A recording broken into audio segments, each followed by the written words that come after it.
guys. Ayun pala, te. Nagkakanta pala siya.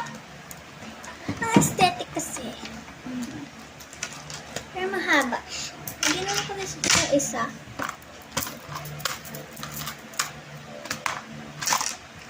Girl, gawin ko kaya dito sa bagong ano ko. Tatanggalin ko siya. Ito guys, parang aesthetic kasi pag gano'n.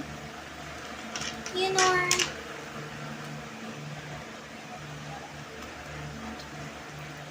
pero kasi ang hirap ng kablets.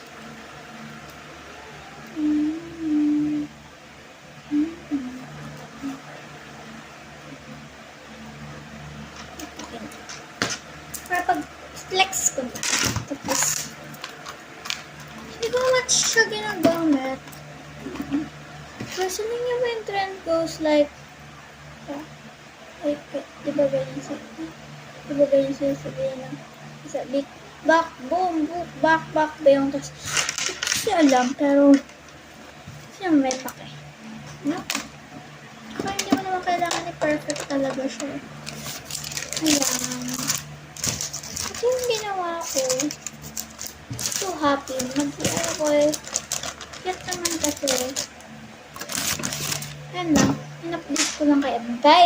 Tapos,